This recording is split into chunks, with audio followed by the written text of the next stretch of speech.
طبعا بدي اورجيهم اياه وطراوته ما بتكون كتير لدرجه انها بتلزق بالايدين، لا طراوه ممتازه وكعك طلعوا، حتى الشجار تبعه ببين، الشكل الخارجي بكون غامق، شوفوا من جوا كيف، شوفوا بسم الله ما شاء الله، وما بلزق على الايدين. أجود أنواع تمر العجوة للكعك والمعمول مثل ما بنعودكم بكل موسم متوفر بمحل آغا النمر. طبعا وفرنا لكم كالعادة آخر تمر اشتغلنا فيه اللي هو أنظف من أنواع كتير تمر اشتغلنا فيها، اللي هو تمر البركة. تمر البركة هي موجود عندنا هون، فرجيهم الكيلوات والخمسات.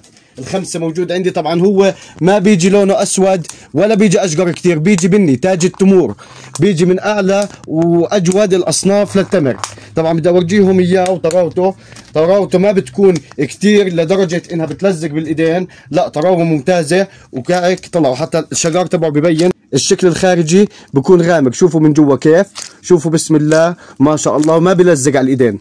تمر ممتاز، وهذا طبعا اعتمدناه عندنا في محل آغا النمر لانه جودته عاليه، والله يبارك لصاحب الشركه هاي لانه شغله بذم وضمير وبامانه الله. تمر مرتب، وكل الطلبيات اللي كانت تطلع من عندنا جربوه، وانتم اللي ما جربوا تعالوا زورونا بمحل آغا النمر بطبربور مقابل تايم مول بالضبط لحتى تجربوه، ولا تنسوا تزورونا، ويعطيكم الف عافيه.